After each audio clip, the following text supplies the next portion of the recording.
Eu quero ministrar uma palavra com os irmãos. Abra comigo, por favor, pega a sua Bíblia aí.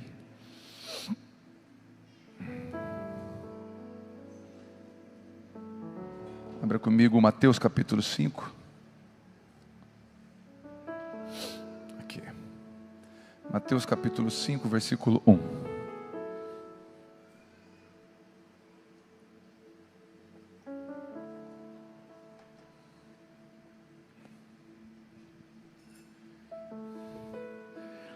Aleluia.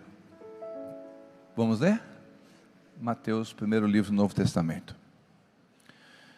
Vendo as multidões, Jesus subiu ao monte e se assentou. Os seus discípulos se aproximaram dele. E ele começou a ensiná-los, dizendo: Bem-aventurados os pobres de espírito, pois deles é o reino dos céus. Algumas versões diz humildes de espírito. Bem-aventurados os que choram, pois serão consolados. Os humildes, pois eles receberão a terra por herança. Bem-aventurados os que têm fome e sede de justiça, pois serão satisfeitos. Bem-aventurados os misericordiosos, pois obterão misericórdia. Felizes, bem-aventurados os puros de coração, pois verão a Deus. Bem-aventurados os pacificadores, pois serão chamados filhos de Deus. Bem-aventurados os perseguidos por causa da justiça, pois deles é o reino dos céus. Bem-aventurados serão vocês quando por minha causa vos insultarem, perseguirem, levantarem todo tipo de calúnia contra vocês. Alegrem-se, regozijem-se, porque grande é a recompensa de vocês nos céus. Pois da mesma forma perseguiram os profetas que vieram antes de vocês. Vocês são o sal da terra. Se o sal perder o seu sabor ou o seu propósito, como restaurá-lo? Não servirá para nada, exceto para ser jogado e pisado pelos homens. Vós sois a luz do mundo. Não se pode esconder uma cidade construída no monte. E também ninguém acende uma lâmpada e coloca debaixo da vasilha. Pelo contrário, coloca-se no lugar apropriado, alto, assim ilumina todos da casa.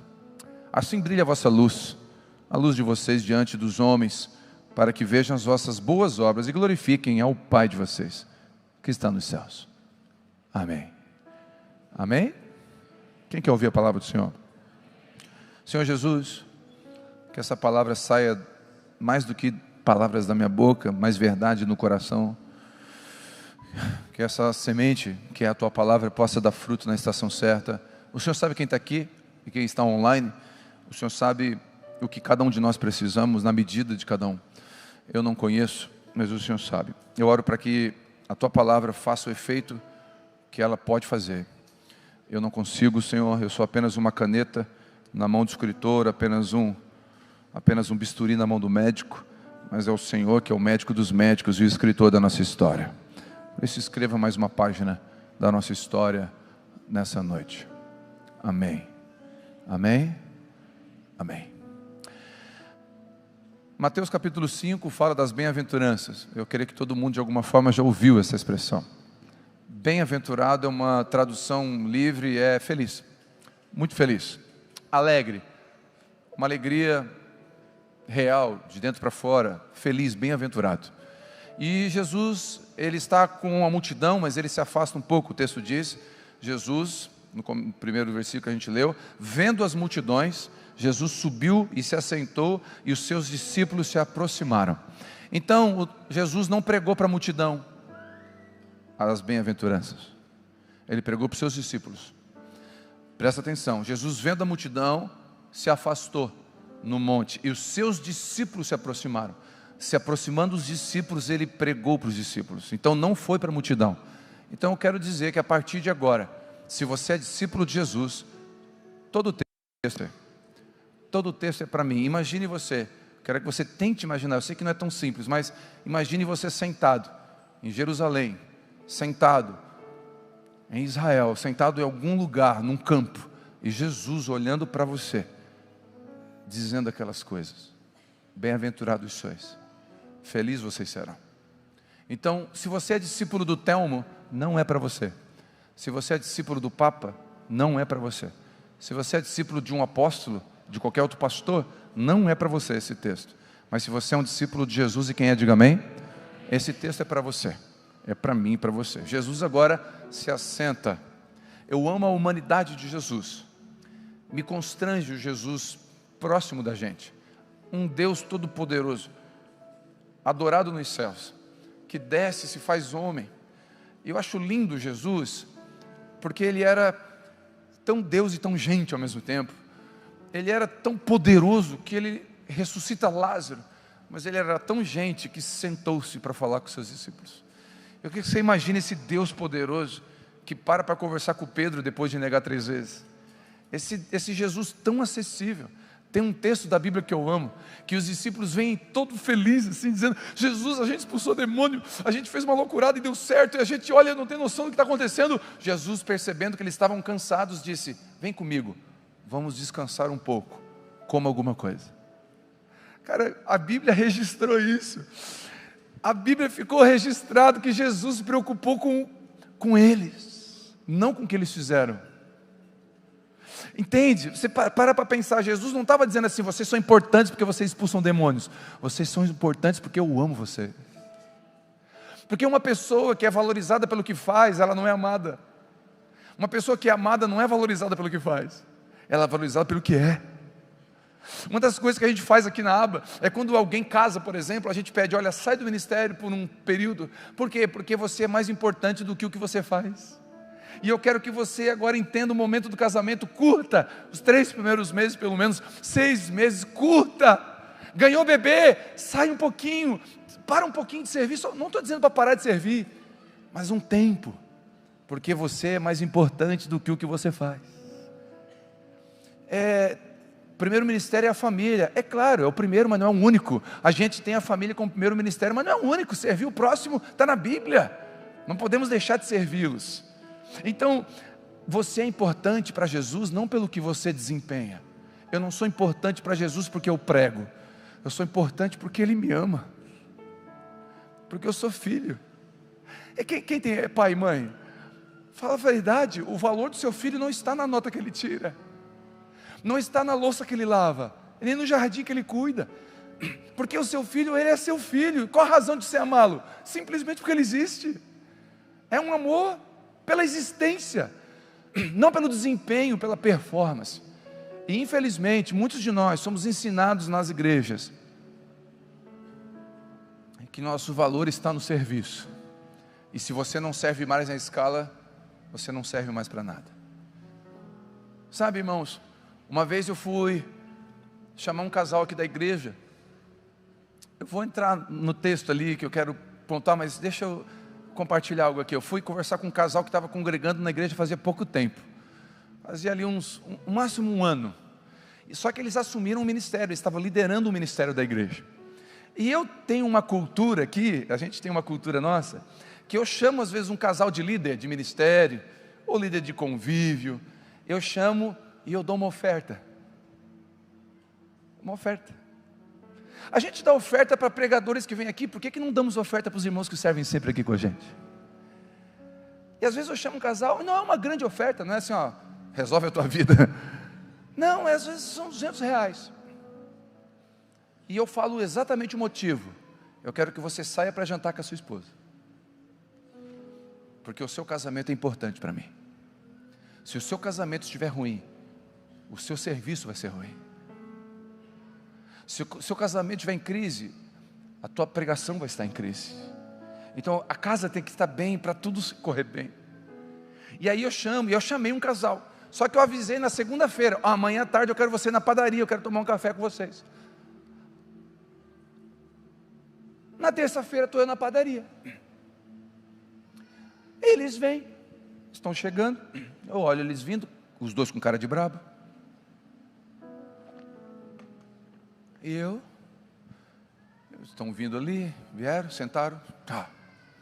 Eu falei: paz do Senhor, tudo bem? Não, tudo bem, pastor? Tá, gente, vocês estão felizes? Sim, pastor, então avisa o rosto. Vocês estão, não tá não, vocês brigaram no carro? Porque pode ser, né? O casal brigou no caminho. Não, pastor. Tá, gente, vocês não estão bem, vamos pedir um café. Não, a gente não quer café. Mas, meu Deus do céu, nós estamos na padaria. Vamos pedir um café, um pão de queijo? Não, a gente não quer nada. Falei, meu Deus, o que houve? Daí um dos dois começou a falar, pastor, a gente não dormiu. De ontem para hoje? Brigaram? Não, pastor, quando o senhor ligou, que queria conversar com a gente não dormiu. Eu falei, e por quê? Porque todas as vezes que o nosso antigo pastor nos chamava, ele ia passar um sermão de alguma coisa que a gente errou. E a gente quer saber onde a gente errou. E eu não chamei para corrigi-los. Eu chamei para dar uma oferta. E eu falei, bom, já que vocês já foram direto ao assunto, eu também vou. Meti a mão no envelope, botei na mesa, é uma oferta para vocês. E eles não precisavam. Um casal bem sucedido, não era dinheiro. A questão aqui não é dinheiro. A questão é honra. E quando eu botei a oferta, eles começaram a chorar. Passei uma vergonha naquela padaria. Porque eles começaram a chorar de verdade. De verdade. Só que aquela oferta curou eles. Eles não eram importantes para mim pelo que eles fazem. Eles não eram importantes para Jesus pelo que eles fazem. Eles não eram importantes para essa igreja pelo que eles fazem. Eles eram importantes pelo que eles são. E eles são filhos de Deus. São bênção. Então Jesus olha para mim e para você como discípulo, não com esse olhar de performance. Ele olha para mim e para você como discípulo com um olhar de pai, olhar de um bom mestre. E ele era bom, apaixonante, incrível, incomparável. Amava como poucos ou como ninguém. E Jesus chama os seus discípulos aqui agora. Ele começa uma lista de bem-aventuranças que, desculpa, mas travou o Windows deles também. Deu tela azul. Bugou. Por quê, pastor? Porque Jesus começou a falar de uma contracultura. Ele foi contra todo o sistema gospel da época. Fariseu, religioso, do mundo. Como assim, pastor? Ele começou a dizer, feliz é quem chora.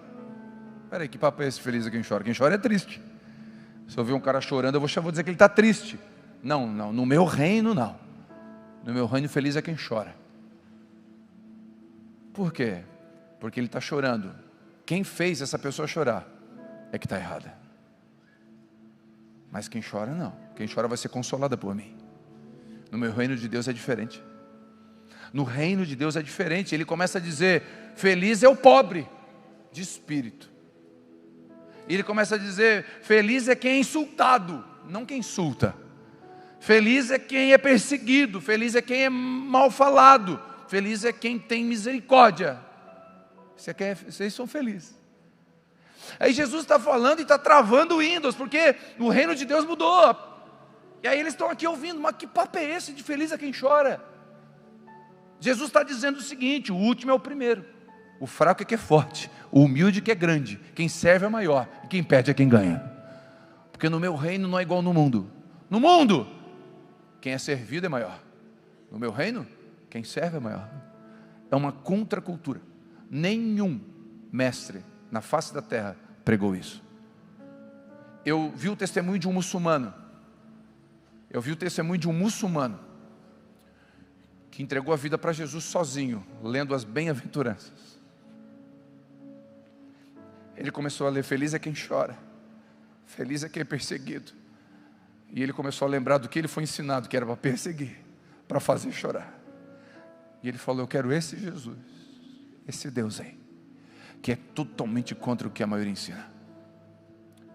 Não é ter riqueza que te faz forte, nem poderoso. Não é ter network forte. Não é conhecer os presidentes e senadores. O que te faz forte no reino de Deus é ser humilde, é ser perseguido, é chorar, é ser fraco.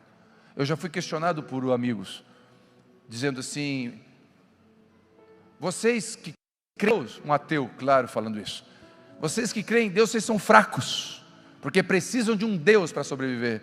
A minha resposta é, você está coberto de razão. Eu sou fraco. E digo fraco. eu sou forte. Porque eu sei que eu sou fraco. Mas a minha força não vem do meu diploma, não vem dos meus estudos, não vem do meu network. A minha força vem do Senhor. É Ele que me fortalece.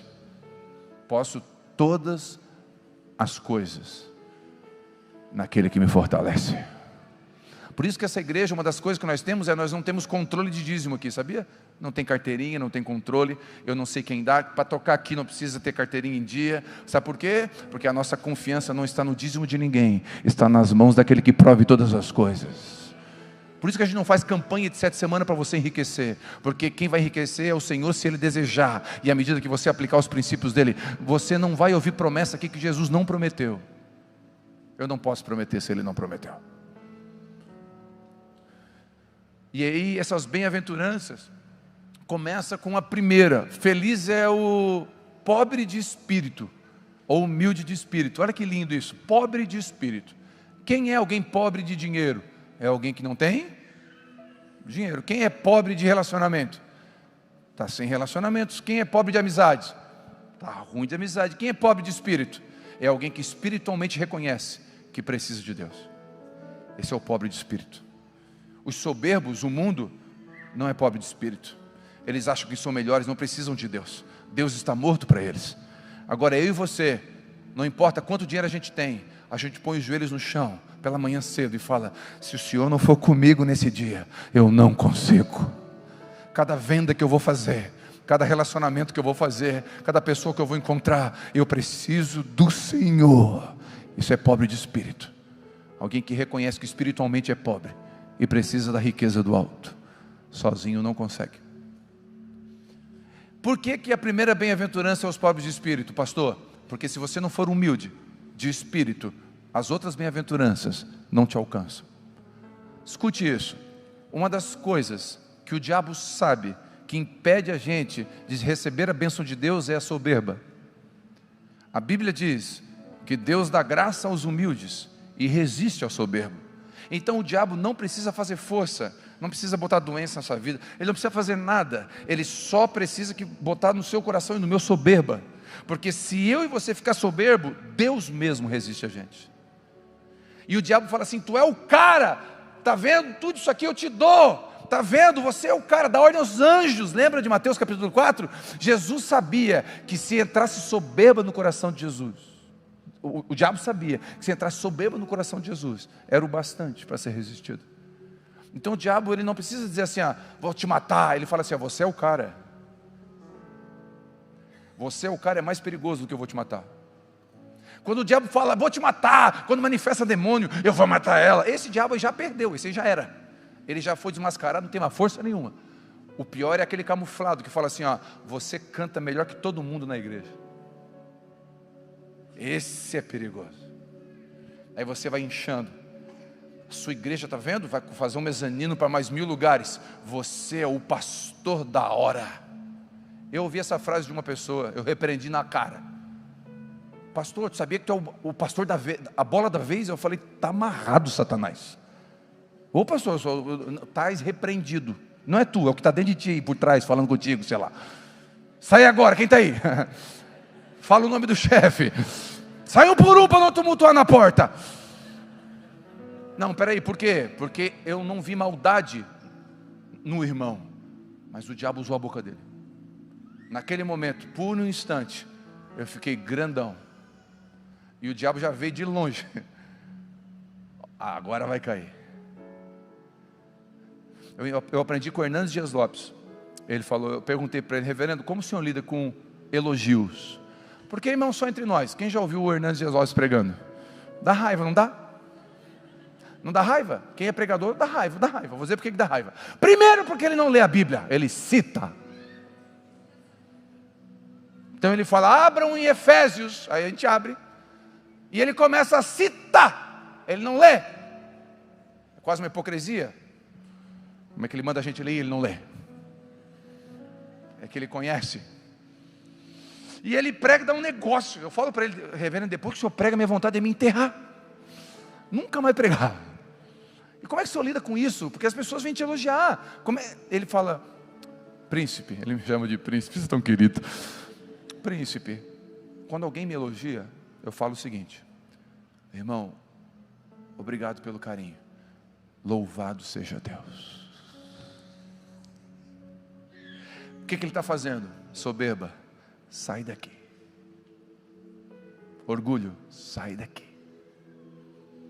Então, os humildes de espírito é a primeira bem-aventurança. Por quê, pastor? Porque se você não for humilde, acabou.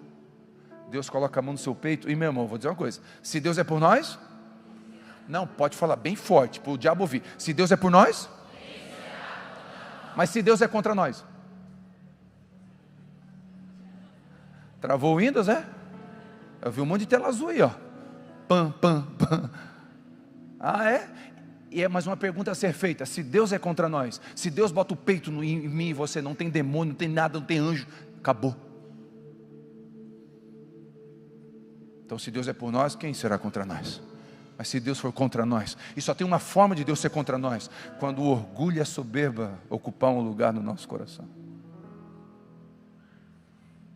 Casamentos se destroem por orgulho, sociedades são desfeitas por orgulho, filhos saem de casa sem falar com os pais por orgulho, pais não falam mais com os filhos por orgulho, pessoas se matam por orgulho, pessoas tiram vida do filho por orgulho. O ego ferido faz a gente fazer coisas que não devia.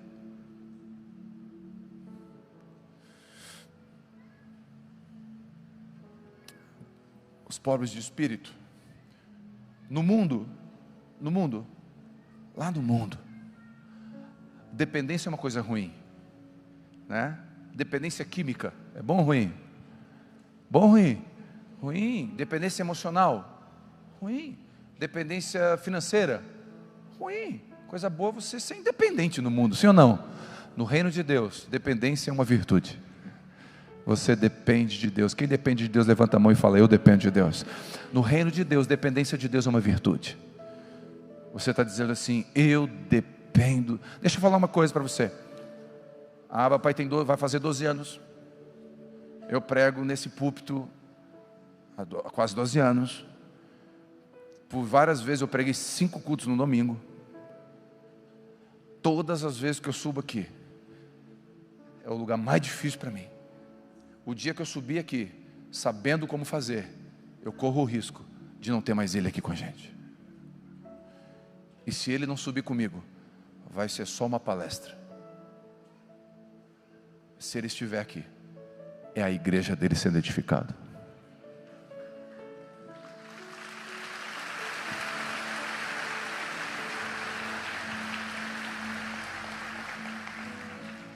E Jesus continua as bem-aventuranças, e ele dá uma resposta. Ele está dizendo: agora eu vou mostrar para vocês como vocês devem agir quando chorarem, ou seja, alguém machucou você, quando forem perseguidos, alguém está perseguindo você na empresa. Toda empresa tem um endemoniado. Tem, se você não descobriu quem é, talvez seja você. Toda empresa tem um endemoniado. Toda empresa tem um endemoniado, tem um enviado do corisco, assim, uma ou outra que não vai ter, assim, um milagre, mas toda escola vai ter alguém que vai te perseguir. Sempre Deus vai permitir levantar alguém, para quê? Para nos treinar. Quem quer ser igual a Jesus? Levanta a mão, hein? Quem está imitando Jesus e quer ser parecido com Jesus? Então prepara, porque o Judas Iscariotes está na fila. É, porque você vai ser treinado naquilo que Jesus foi treinado.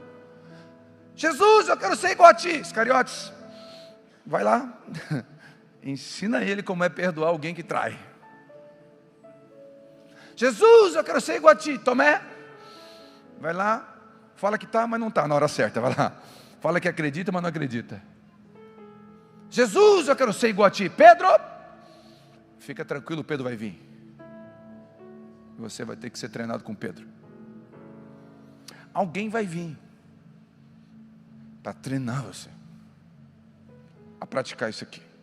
E a questão agora não é o fato de alguém vir, de a gente chorar ou não chorar, ser perseguido ou não. A questão agora é como que a gente vai responder. E Jesus deixa no texto a resposta. Jesus dá a solução, a forma. Ele está dizendo: agora eu vou dizer para vocês como vocês reagem. Quem quer saber como reagir? Está aqui o texto. O texto fala assim: vós sois a luz do mundo e o sal da terra.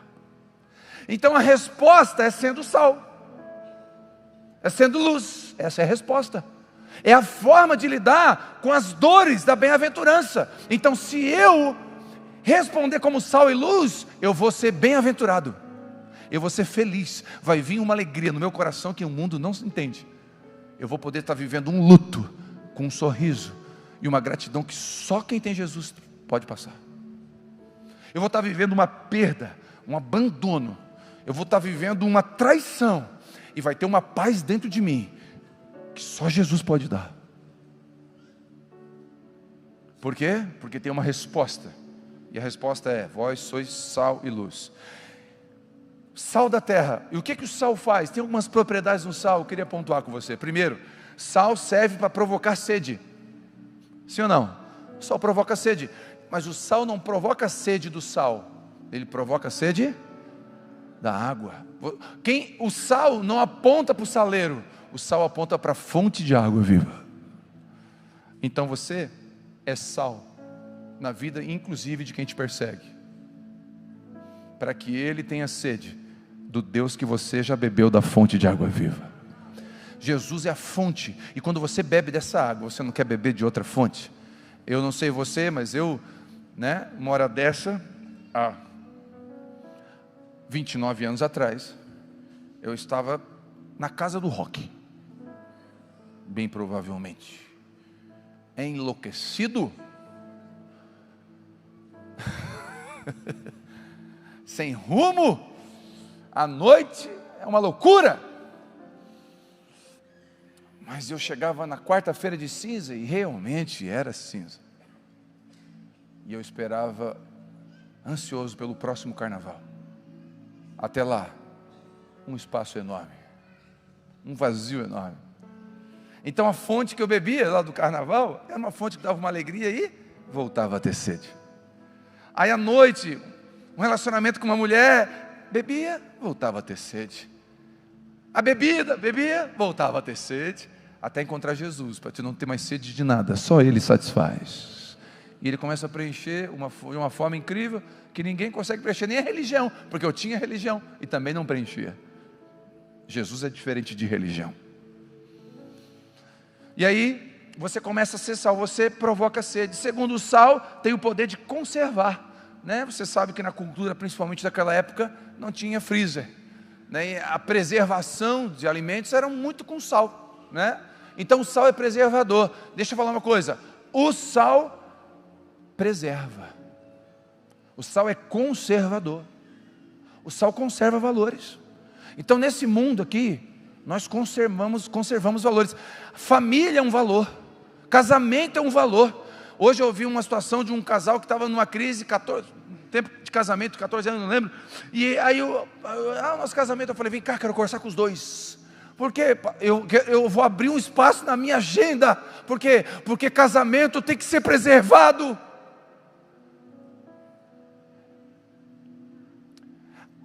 Mas, meu irmão, eu vou dizer uma coisa para ti. Casamento é o maior campo missionário que a gente entra. Meu sonho é ir para o Afeganistão. Não, casa. Que você vai para o Afeganistão. Pastor, eu não vou casar se é desse jeito. Não, eu quero dizer para ti que é o lugar que mais te treina. Martinho Lutero tem uma frase que ele fala: 10 anos de monastério, lá sozinho, não me santificou como um ano casado. Um ano casado, o cara, meu irmão, isso aqui, agora sim, perdoar,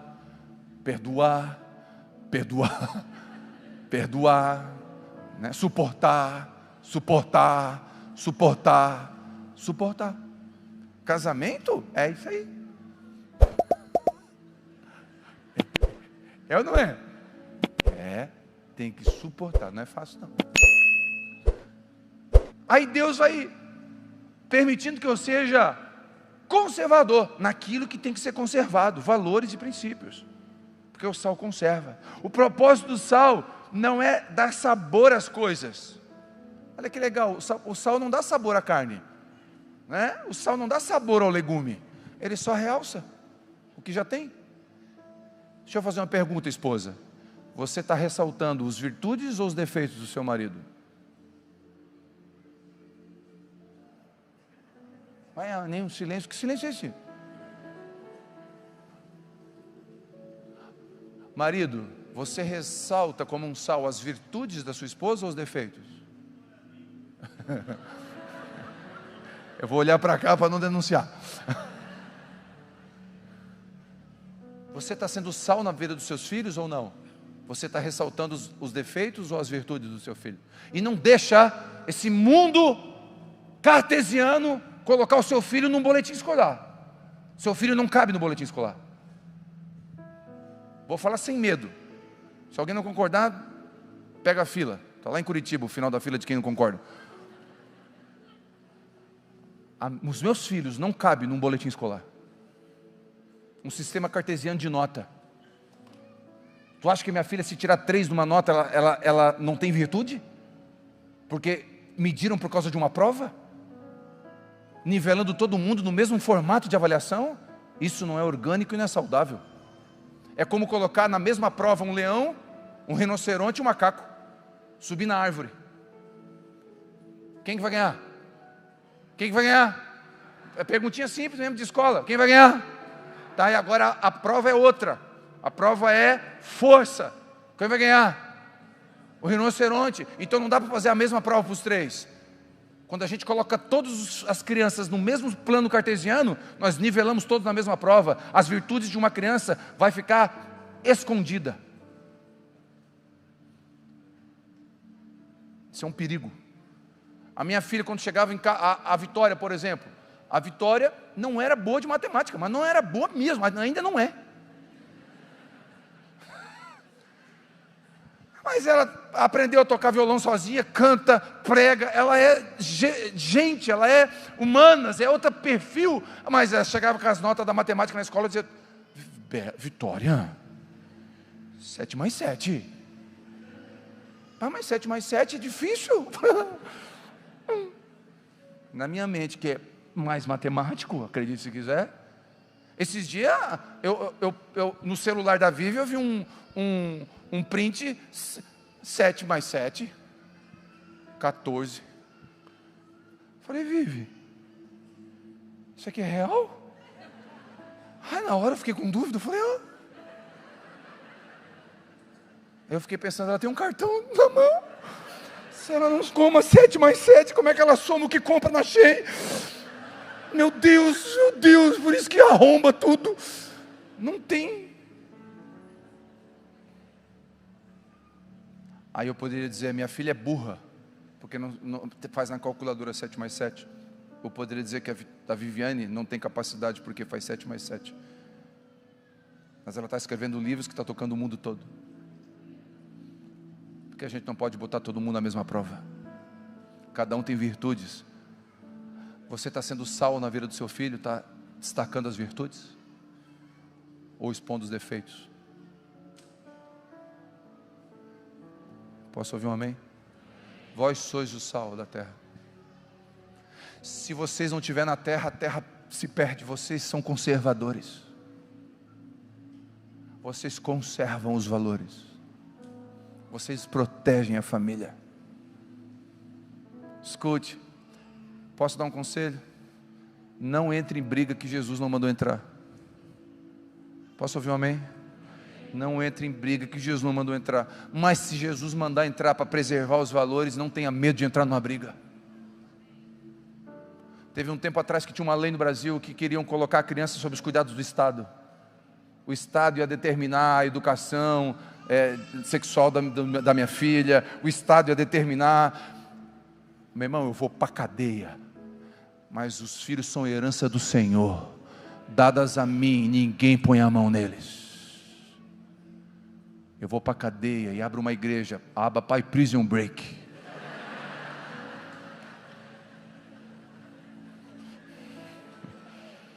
Faço um mapa no corpo. Tem algum diácono para ir comigo? Eu preciso de diáconos. Nada, só um levantou a mão corajoso lá. Porque tem briga para conservar, que nós como sal temos que entrar.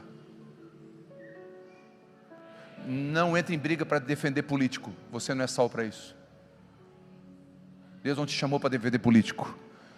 Deus te chamou para defender o reino de Deus, a justiça e os valores e princípios do céu. O que nos representa não é Brasília, o que nos representa é Nova Jerusalém. Vem do céu a nossa representação. Por isso que nós estamos frustrados, as nossas esperanças estão em homens.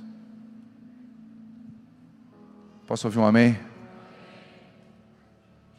Muitos não estão entendendo o que Jesus diz, porque nós não estamos sendo claros como sal. Sal, lembra que o evangelho é simples. Sal não devolve na mesma moeda.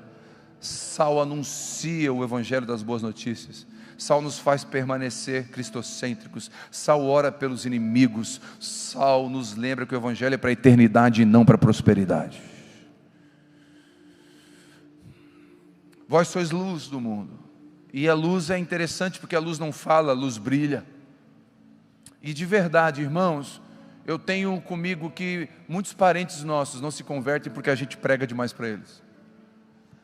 Escute, eu sei que pode confundir um pouquinho. Não é para pregar para eles, não é disso que eu estou falando. Mas tem irmãos entre nós, aqui online, que se você ficar mais quietinho, as pessoas vão querer Jesus. Você fala tanto, prega tanto, que enfiar Jesus goela abaixo, que eles não suportam mais você. Quando você chega na festa, eles falam: lá vem o chato, insuportável. Se você ficar mais quietinho, ir para a festa, lavar louça, servir, ser uma bênção, ser luz, porque luz brilha, luz não fala. Brilhe mais, fale menos. Tenho certeza que tem parente seu que vai dizer: eu quero esse Jesus aí, porque se calou a tua boca, ele é poderoso. Esse Jesus é poderoso, eu quero esse Jesus aí que calou a tua boca, porque tu não parava. Eu trabalhei no exército, eu trabalhei com 2 cabos em 2 momentos diferentes. Um deles, não sei se está aqui entre nós, o cabo Scott, está vindo aqui na igreja. E eu trabalhei com eles, e eu trabalhei por 4 anos com um e 2 anos com outro. Um deles, o Scott, nunca veio na igreja. E por 4 anos eu nunca falei: abre a Bíblia aqui. Olha aqui, Scott, ó, o inferno, hein? Está vendo o inferno? Hades, em hebraico. Hell, em inglês, inferno. Não, eu nunca abri a minha Bíblia para pregar para ele. Porque se a minha vida em 4 anos não pregar, não é a minha Bíblia que vai pregar.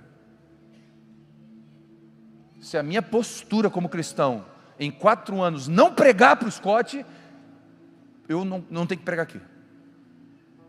O Scott está vindo na igreja, a esposa se batizou, a filha quer Jesus, ele está frequentando, está vindo. Eu não chamei ele. Em outra hora eu trabalhei com outro cabo, fiquei 2 anos trabalhando com ele, ateu. E ele dizia: sargento, eu sou ateu. Graças a Deus, eu falava. Tá, graças a Deus por quê? Não, porque eu não sou ateu. O problema é só seu, não meu. Mas só ateu, porque Deus... tranquilo. Estamos juntos. E um dia ele se irritou, acho que porque ele queria que eu entrasse no combate. Não entrei, ele se irritou. Sargento, prega para mim. Prega para quê? Não, fala, eu estou dando a chance. Me convence, eu sou ateu.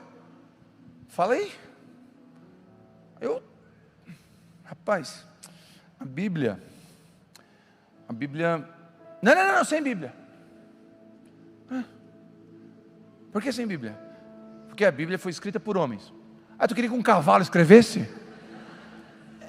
É claro que foram homens que escreveram. Só homens sabem escrever. Não, mas eu quero dizer que foi inspirada. Os homens podem ter errado. Tá, tudo bem, sem Bíblia ficou ruim para a gente. Não fica ruim ou fica? Vai citar quem? Einstein? Tu fica meio assim, para basear a tua fé. Tu fica meio... Aí na hora, olha eu, sermão da bergamota. Quem sabe o que é bergamota? Laranja pocã, é a mesma coisa. Mexerica, tudo igual, depende da região. Eu tinha uma daquela bem catinguenta, que é a melhor. Peguei a laranja e ele ficou esperando eu pregar para ele. Peguei a laranja e descasquei e falei: sabe essa casca? Igual tu vai queimar no inferno. Não, estou brincando, não falei isso. Não, estou brincando, falei não. Eu só...